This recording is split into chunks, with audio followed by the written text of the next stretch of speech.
To find the volume of a solid, there are various methods, and today we will first explore the fundamental technique for finding the volume of a solid of revolution, known as the disk method. Consider the straight line, y equals 2x. Let's assume there is a region enclosed by this line and the lines x equals 5 and y equals 0. As shown in the figure, a triangular region is formed. Rotate this region around the x-axis, and it creates a cone. Imagine that very thin disks, each with a thickness, are stacked together, forming the solid cone. Now, let's draw a cross-section at an arbitrary x value, as shown in yellow. From the center of the circle to its edge, let's designate the radius as r. The area of each circle is pi r squared. Assuming that very thin disks are stacked from x equals 0 to x equals 5, we can use the concept of definite integration.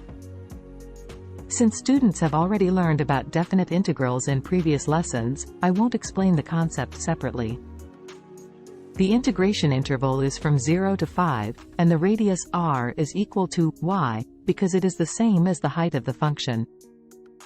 Of course, during integration, we need the values of pi and y squared. The volume of the solid of revolution, created by horizontal axis, can be generalized as follows for an integration interval from x equals a to x equals b.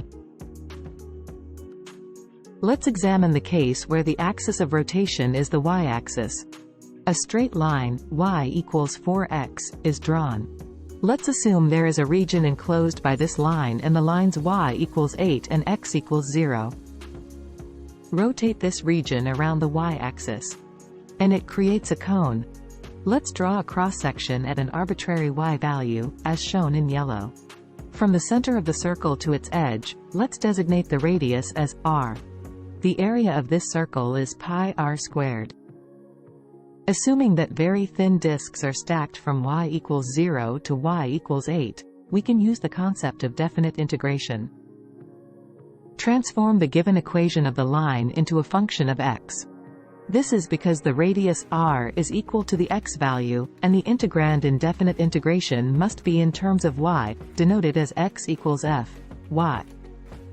The volume of the solid of revolution, created by rotating around the vertical axis, can be generalized as follows for an integration interval from y equals a to y equals b. Let's solve the following example problem. The first problem involves rotation around the x-axis. First, let's draw the graph on the coordinate plane. The shaded region rotates around the x-axis in one complete revolution.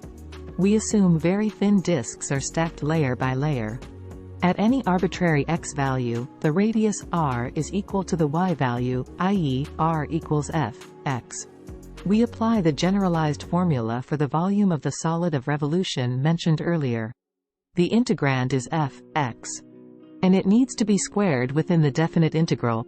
The antiderivative of the integrand is x squared over 2. Substituting the lower limit and upper limit into this expression, we find that the volume of this solid of revolution is 9 pi over 2. The second problem involves rotation around the line x equals 3. The solid of revolution is formed as shown in the following figure.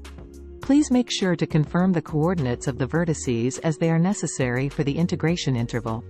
Let's draw a cross-section at an arbitrary y value and determine the radius, r.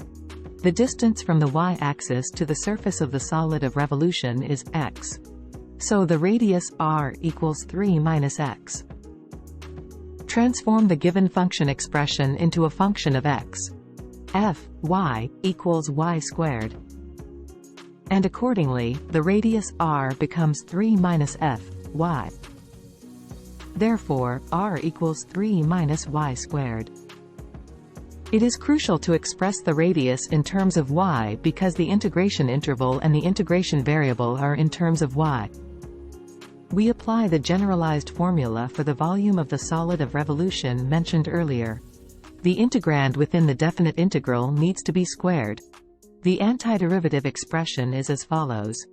Substituting the lower limit and upper limit into this expression, we find that the volume of this solid of revolution is 24 square root of 3 pi over 5. See you next time.